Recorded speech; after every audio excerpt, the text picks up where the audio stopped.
Alcatraz prison, जिसके बारे में ये कहा जाता था यहाँ से किसी भी कैदी का भागना मुमकिन ही नहीं नामुमकिन है, लेकिन नामुमकिन भी कहता है आई एम मुमकिन। 1934 में अल्काट्राज प्रिजन को, जो अमेरिका के सैन फ्रांसिस्को तट से 2 किलोमीटर दूर समंदर में एक बड़े से रॉक पर बना, जो अमेरिका के सैन फ्रांसिस्को तट से 2 किलोमीटर दूर समुद्र में एक बड़े से रॉक पर बना सबसे सेफेस्ट जेल था, जिसके चारों तरफ 15 फीट बड़ा फेंस भी लगाए गए थे। अगर कैदी इस फेंस को जंप करके भाग भी जाते हैं तो उनको इस आइलैंड से निकलने के लिए पैसिफिक ओशियन को पार करना होगा, और इस पैसिफिक ओशियन को पार करना किसी बच्चे का खेल नहीं था, क्योंकि इसमें हमेशा ज्वार भट्टा, बड़ी बड़ी लहरें और इसका बहुत ज्यादा ठंडा पानी किसी भी इंसान को मारने के लिए काफी था।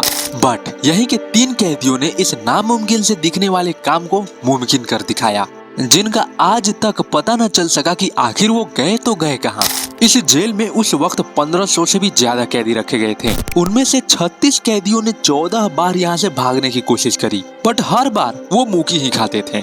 पहली बार 27 अप्रैल 1936 को जोसेफ बोर्स नाम का एक कैदी द्वीप के किनारे जाकर के एक बाड़ को फांदने की कोशिश करी, बट गार्डों ने उसे पकड़ लिया और उसे गोली मार दी। सेकेंड टाइम में 23 मई 1938 को 3 कैदियों ने फिर से भागने की कोशिश करी। इन्होंने सबसे पहले तो गार्ड पर हथौड़े से हमला किया, बट आगे जाकर के इनको भी शूट कर दिया गया, जिनमें से एक तो मारा गया लेकिन बाकी पकड़े गए। इसके बाद 29 सितंबर 1958 को 2 कैदियों ने फिर से भागने की कोशिश करी। ये समुद्र में उतर तो चुके थे, बट इन्होंने भी समुद्र के ज्वार और लहरों के आगे हार मान ली। एक को तो पकड़ लिया गया, बट दूसरे की डेड बॉडी 2 दिनों बाद समुद्र में तैरती हुई मिली। 1936 से लेकर 1962 अब तक कितने ही कैदियों ने यहाँ से भागने की नाकाम कोशिश करते रहे। कोई समंदर में डूब करके मर रहा था तो किसी को गोली मार दी जा रही थी। बट फिर समय आता है 11 जून 1962 का, जिस दिन देर रात को इन 4 कैदियों में से 3 कैदी सक्सेसफुली यहाँ से एस्केप होने में कामयाब हो गए। इन 4 कैदियों में से क्लेयर एंगलिन और जॉन एंगलिन, ये दोनों आपस में भाई थे, जो बचपन से ही साथ में मिलकर चोरी चमारी और बैंक डकैती वगैरह डाला करते थे, और आज इसी सब के केस में ये लोग यहाँ पर कैद थे। इनके अलावा फ्रैंक मॉरिस, जिसका 13 साल के उम्र से ही इसका जेल में आना जाना लगा रहता था, क्योंकि ये भी चोरी चमारी और बैंक रॉबरी किया करता था। अब ये चौथा बंदा एलन वेस्ट, यही था इस प्लान को अंजाम देने वाला मास्टरमाइंड। क्योंकि ये लंबे समय से इस जेल में मौजूद था, तो इसको इस जेल के चप्पे चप्पे की जानकारी थी, क्योंकि यहाँ के कैदियों से जेल के हर जगह पर ले जाकर के उनसे काम लिया जाता था। जैसे किचन में खाना बनाने के लिए ले जाना, कोई कंस्ट्रक्शन का काम हो तो कंस्ट्रक्शन के लिए ले जाना। ऐसे ही एलन जेल के चप्पे चप्पे से वाकिफ था, कहाँ क्या है इसको सब कुछ मालूम था। एलन ने 1960 में ही अपने इन तीनों साथियों को अल्काट्राज से भागने के बारे में बताया। एलन ने जेल के ब्लॉक बी में एक लूप होल तलाश किया था, यानी कि एक ऐसा होल जिससे इन चारों का सेल कनेक्टेड था। दरअसल ये चारों ब्लॉक बी में एक दूसरे के सेल के अगल बगल ही मौजूद थे, जिनके सेल से होकर के एक लूप होल जाता था, जिसके बारे में एलन को पता था। 1960 से अगले 2 सालों तक इन्होंने आपस में क्या साठ बांट करते रहे, इसकी कानो कान किसी को भी खबर ना पड़ी।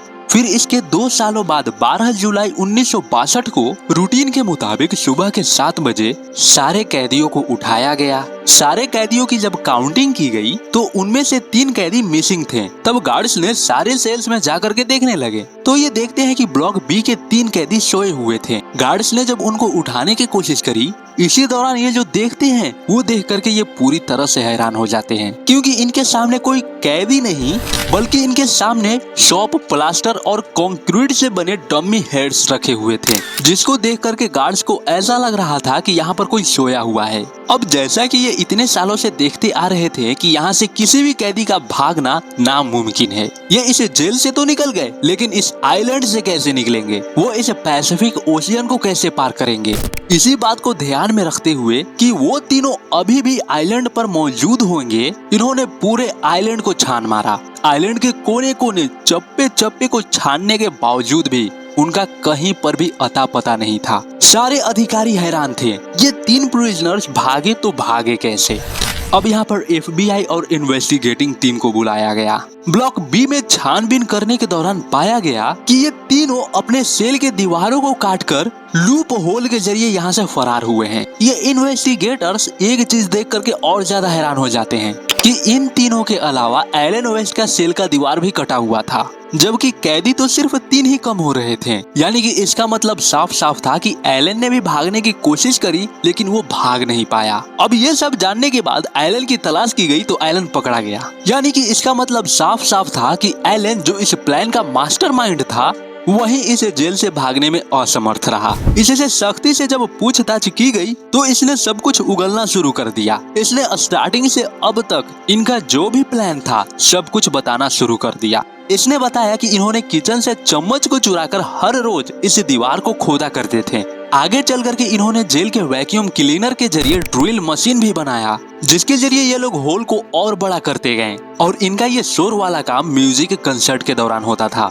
जिस वक्त म्यूजिक के जरिए बहुत ज्यादा शोर होता था और म्यूजिक के शोर में ड्रिल की आवाज छुप जाती थी। दीवार के इस होल को छिपाने के लिए ये लोग उसके आगे कुछ रख दिया करते थे, जिससे किसी को शक भी नहीं हुआ करता था। एलन जिसे मालूम था इस दीवार के उस तरफ एक कॉरिडोर था जहां पर कोई सिक्योरिटी नहीं हुआ करती थी। कॉरिडोर में एक ड्रेन पाइप था जिससे पकड़ करके ये लोग सीधा छत पर चले जाते हैं। छत से उन्होंने एक और पाइप को यूज करके नीचे उतरे और फिर जेल के 15 फीट फैंस को टाप कर भाग निकले। लेकिन एलन इसी 15 फीट के फैन को टाप नहीं सका, जिसकी वजह से वो यहीं पर रह गया। खैर बाकी के 3 तो जेल से निकल चुके थे। अब बारी थी इस पैसिफिक ओशियन को पार करने की।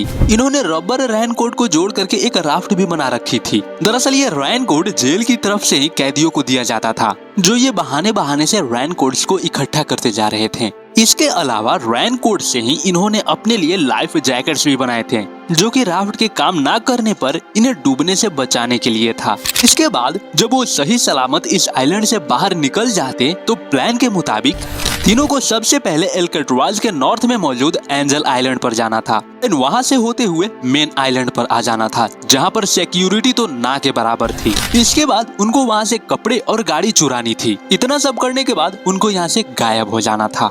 एलन के बयान के मुताबिक सारे मेन आइलैंड पर छानबीन की गई, लेकिन कहीं पर भी चोरी या रॉबरी की कोई रिपोर्ट नहीं मिली। तो सवाल ये था कि आखिर ये तीनों गए तो गए कहाँ? उन तीनों का कहीं पर भी नामो निशान नहीं मिल रहा था। ब्लॉक बी के छत पर फुटप्रिंट्स, जहाँ ये सारी इक्विपमेंट्स बनाई गई थी, वो सीक्रेट वर्कशॉप और जिस पाइप पर लटक कर वो नीचे उतरे थे वहाँ मौजूद फुटप्रिंट्स, ये सब कुछ देख करके ये तो क्लियर था कि एलन यहाँ तक तो सब सच बोल रहा था, लेकिन इसके आगे इन तीनों का नामो निशान क्यों नहीं मिल रहे थे? क्या एलन यहाँ से कहानी को चेंज कर दिया था या फिर वो तीनों समुद्र के चपेट में आकर के मारे जा चुके थे? अगर समुद्र में मारे गए होते तो इन तीनों की डेड बॉडी तो मिलती समुद्र में, लेकिन इन तीनों की बॉडी समुद्र में कहीं पर भी नहीं मिली। अगर वो समुद्र में डूबे होते तो 2 दिनों में ही उनकी बॉडी समुद्र के सतह पर तैरने लगती, लेकिन तभी अगले 4 दिनों बाद इन्वेस्टिगेटर्स को समुद्र में लकड़ी से बना एक चप्पू और रेनकोट से बने 2 बैग्स मिले।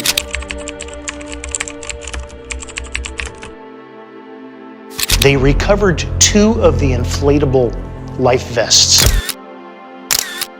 They recovered 2 of the plywood paddles.